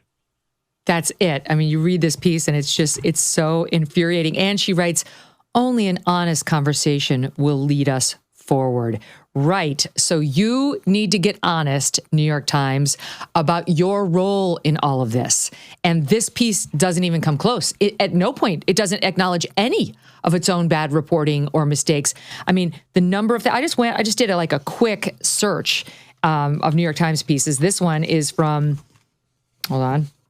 July of 2023. By this point, we had plenty of reason. We already knew about the conspiracy behind that Lancet piece and the other Nature piece and the collaboration amongst Fauci and these virologists to say it's definitely not the lab leak. We already knew. We knew about that a year plus earlier. But in July of 2023, once again, they're saying, two virologists testified that they remain convinced that the coronavirus was natural in origin and said Fauci did not exert influence over a study they wrote. And they're completely on the side of those virologists trying to tell us that this originated not in a lab, but in nature, just like Fauci maintained. Glenn, it's always a pleasure. I was a little spicy today, but it's great to disagree. And I love that our audience gets to hear your POV. Yeah, we're both very passionate and spirited advocates of the things we believe, and I love the fact that we can have those conversations. And it only, for me at least, enhances my respect for you. So I really appreciate you having me on to do that. Likewise. And I totally, I love hearing that point of view, especially from the point of Palestinian protesters, because that you are allowed to support Palestine. You are allowed to be against Israel. Those are all fine things to do and be and say. It's just, now when you cross over into, potentially more Hamas support, but that's in dispute. And when you're not a citizen, things change because there's not equal rights between green card holders and American citizens. Not yet. Glenn, a pleasure. I'll see you over on Rumble. Great seeing Megyn. Thanks. The IRS is the largest collection agency in the world. And with April 15th fast approaching, it's more aggressive than ever. If you owe back taxes or have unfiled returns, waiting is not an option. April 15th could mark another tax year that has passed you by. So the smart move is to get ahead of it now. But listen, never contact the IRS alone. Instead, you could let the experts at Tax Network USA handle it for you. Why? Well, not all tax resolution companies are the same. Tax Network USA has a preferred direct line to the IRS, so they know exactly which agents to deal with and which ones to avoid. With proven strategies to settle tax problems in your favor, whether you owe 10 grand or 10 million, Tax Network USA's attorneys and negotiators have already resolved over $1 billion in tax debt. Speak with one of their strategists today for free, and don't let the IRS control your future. Call 1-800-958-1000 or visit tnusa.com/Megyn. That's tnusa.com/Megyn. April 15th is just around the corner. Act now before the IRS acts first. Look, I don't need to tell you how unpredictable the world is right now. One crisis can send people into a panic, and suddenly stores are wiped clean. This is why I always advise being prepared before you need to be. Right now, My Patriot Supply is making that easier than ever. Order their 4-week emergency food supply today and get 4 free 72-hour food kits completely free. That's also almost 2 weeks of bonus meals at no cost. Each of these kits offers over 2,000 plus calories per day of delicious, easy to prepare meals that lasts up to 25 years.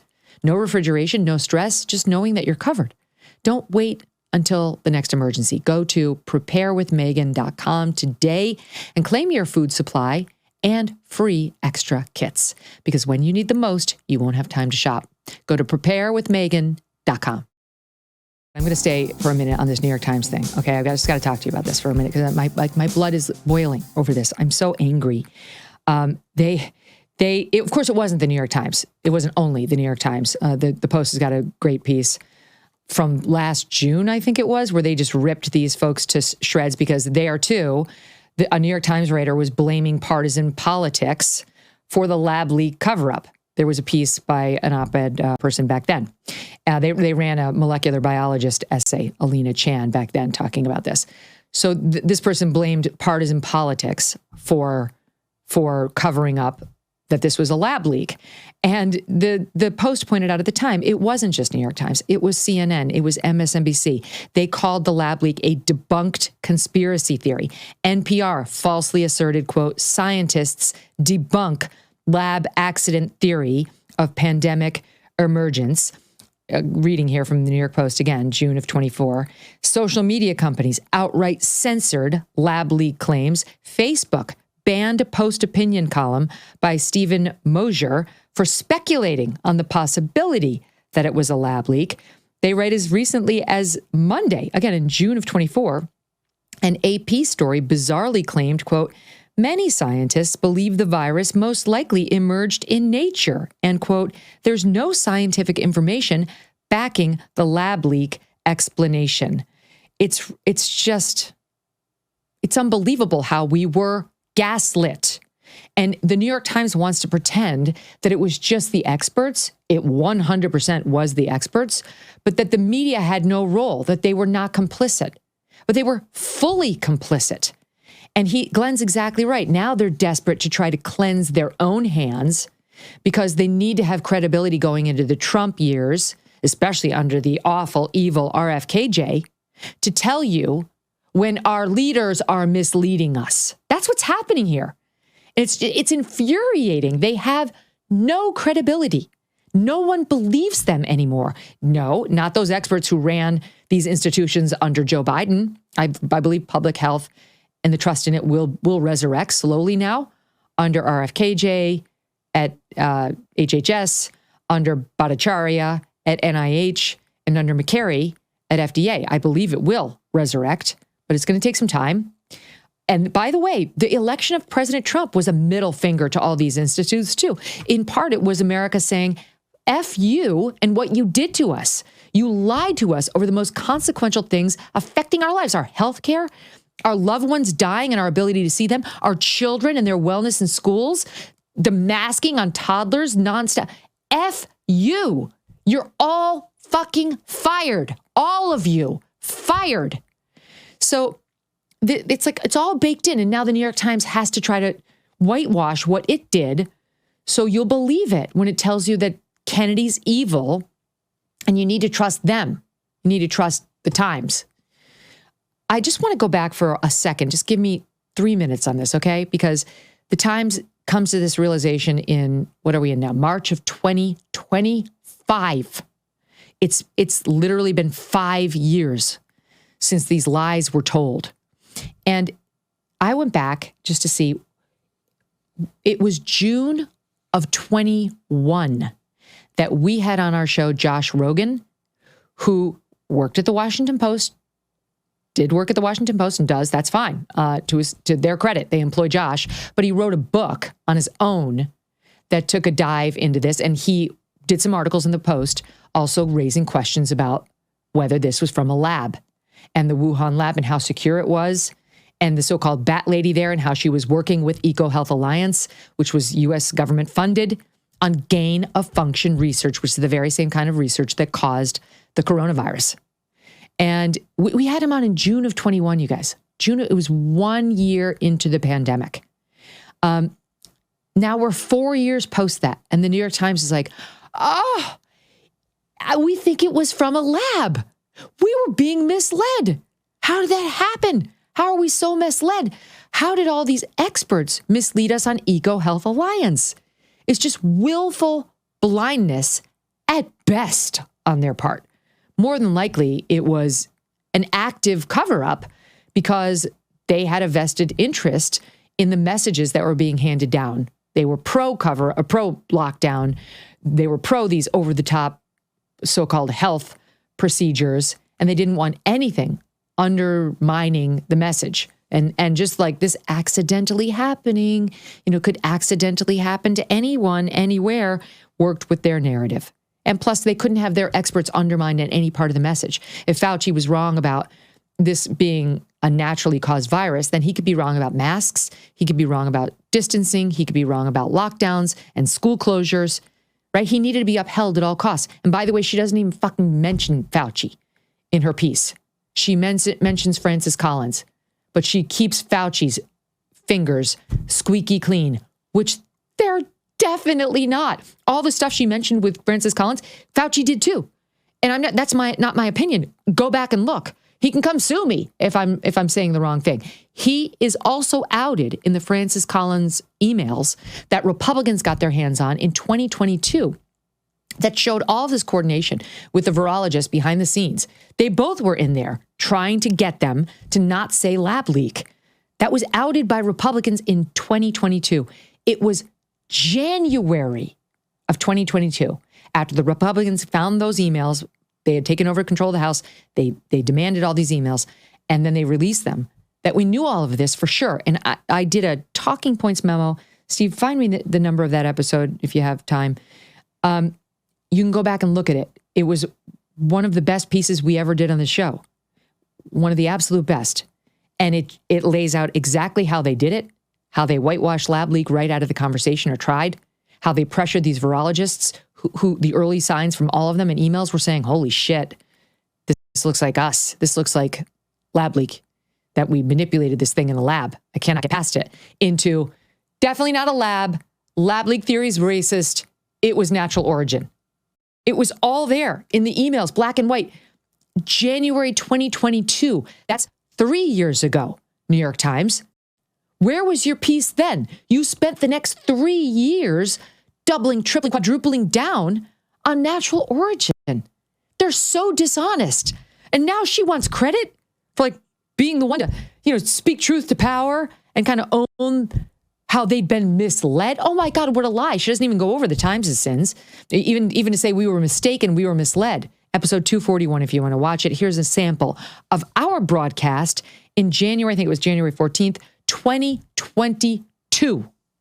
House Republicans finally got their hands on emails between doctors Fauci, Collins, and some of the world's top virologists. It turns out the very officials who dismissed that as a fringe conspiracy theory in the press were being told exactly the opposite by the world's top experts as early as February 2020. They had studied the virus's genetic makeup, you see, and found the insertion of a genetic sequence that makes a virus more transmissible, a furin cleavage site. One of those scientists on that call with Fauci and Collins, a Brit, Sir Jeremy Farrar, sent a follow-up email to Collins and Fauci the next day, expressing support for the lab leak theory. He relayed the thoughts of two more experts, Robert Gary of Tulane University and Michael Farzan of the Scripps Research Institute. Robert Gary, he said, can't think of a plausible natural scenario. And Farzan was, quote, bothered by the furin site and having a hard time explaining that outside the lab. Christian Andersen of the Scripps Research Institute put the lab leak theory at 60 to 70% likely. 2 days after those scientists went to Collins and Fauci and told them this thing likely came from a lab, 5 of them authored a paper. They did a complete 180, concluding that this virus was clearly, quote, that's a quote, clearly not from a lab and clearly not manipulated by man. Fauci wanted the lab leak theory gone. He later called it a shiny object, reassuring colleagues it would go away. Fauci was behind much of the U.S. funding in China. He admitted approving grants for EcoHealth Alliance, a group that researched coronaviruses in the Wuhan lab. EcoHealth's CEO, Peter Daszak, was one of the first to beg officials to reject the lab leak theory, and tellingly, he warned that the public release of the virus's genetic sequencing would bring, quote, very unwelcome attention. We laid it all out for you guys. January 2022. If you're a New York Times reader, You're reading it in March 2025 for the first time. I mean, I'm sorry, but this is just such a dereliction. All the stuff. And you heard me talking back then about Jeremy Farrar. Here she is in her piece. Spooked, the authors reached out for advice to Jeremy Farrar, now the chief scientist of the World Health Organization. Farrar reviewed their draft and suggested to the authors that they rule out the lab leak even more directly. They complied. She talks about Christian Andersen, who you heard me mention there, and how he wrote internally in these Slack messages between them. The lab escape version of this is so friggin' likely to have happened because they were already doing this type of work and the molecular data is fully consistent with that scenario. All the same names. Peter Daszak, who you heard me mention there. She finally has gotten around to all of them. 3 years after this was known, thanks to those House Republicans who got their hands on the emails, who I'm sure she just totally ignored as what? Some of these terrible influencers acting, quote, in terrible faith, using the debate over pandemic origins to attack legitimate beneficial science to inflame public opinion. That's her just trying to justify why they didn't do any of this. She writes, that's also why it might be tempting for these officials or the organizations they represent to avoid looking too closely at mistakes they made, at the ways that while trying to do such a hard job, they might have withheld relevant information and even misled the public. Okay, look at her, still bending over backward to run cover for these people who 100% actively misled us. Fauci is a villain. He's a villain. What sparked Bobby Kennedy's resurrection from the disinformation dozen leader to the health secretary right now? It was his book, The Real Anthony Fauci. Again, who she still doesn't mention when she's going over the list of people who misled us. Even Francis Collins just gets barely a passing mention. It was Fauci. It was Francis Collins. It was the CDC. It was all these virologists who were being controlled by Collins and Fauci. Those are the villains. Still, the New York Times won't admit it. Still, they run cover. She mentions Robert Gary. He's also, I think, referenced in this piece. We had him on this show in 2022. We were stunned he agreed to come on, quite frankly. And here's a bit of how that went.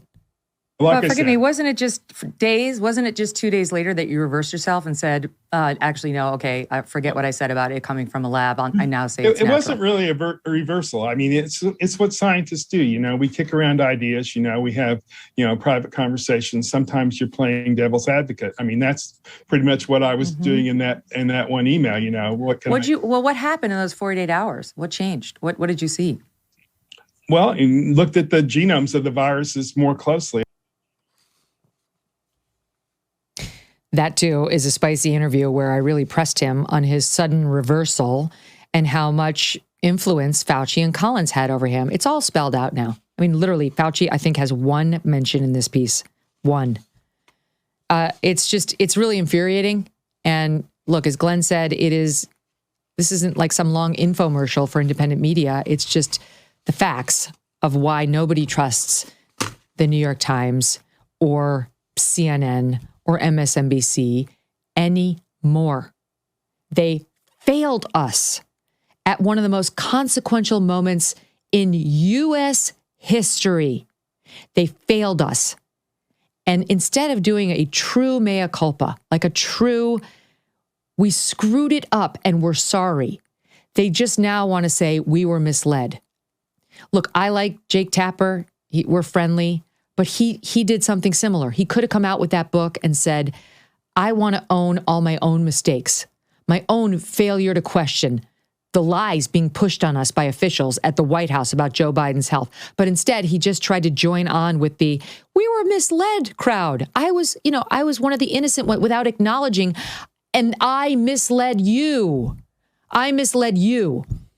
When whole swaths of other media got it.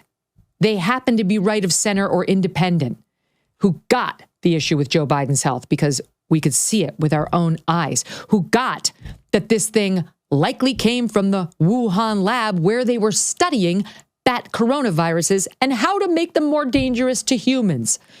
It's just, there can be redemption after massive fails, including in journalism. But there must first be an acknowledgement of the failure, of the sin in the case of the New York Times here. Without that, no. Apology not accepted, mea culpa rejected, and you've made no progress with us whatsoever. None. We distrust you more than ever when you do things like this. All right, to end it on a happy note, and this is likely one of the many reasons why we officially became an award-winning podcast recently, because even some outsiders are recognizing the good work that goes on here at the MK Show, and frankly, just the trust that we have with our audience, which is thanks to all of you. Wanted to mention last week, we were nominated for an iHeart Podcast Award. I love the people at iHeart, I have to say. I know some of them, and they are good people. The woman who runs it is awesome, Julie. And we were nominated for Best Political Podcast. We were up against some interesting competition. Pod Save America, that's the former Obama guys, left wing. The NPR Politics Podcast, you know about them. Breaking Points with Crystal and Sagar, and the Native Land Podcast. The winner was determined by a vote of a, quote, panel of blue ribbon podcast industry leaders, creatives, and visionaries. And guess what? We won.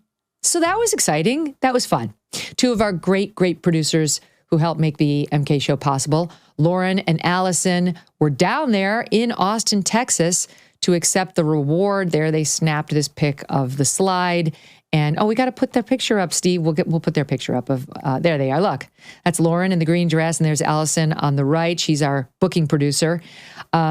These are two of the great people who make the show possible. We thought it'd be great to send them down there, because why shouldn't they receive the award if we won it? We actually have got real hardware. And those are some of sort of the sort of nameless folks who you guys probably don't know as well. You know Canadian Debbie, you know Steve. But Lauren LaBruna and Allison Jordan are just two of the many others who help bring you the show every day. And I'm thrilled they got to be there and have fun in Austin. And they ran into Zach Levi, among others, down there and had a great time. So in any event, thanks to all of you for making that possible. Thank you to the iHeart voters and the iHeart crews for thinking it up in the first place. Okay, enough about that. We will be back tomorrow with Charlie Kirk. Looking forward to asking him about going on Gavin Newsom's podcast. Is that a good idea for conservatives? Would love to hear from all of you before Charlie comes on. Send me an email, would you? Megyn@megynkelly.com. Is it a good idea or not? And then listen to our discussion with Charlie tomorrow. See you then.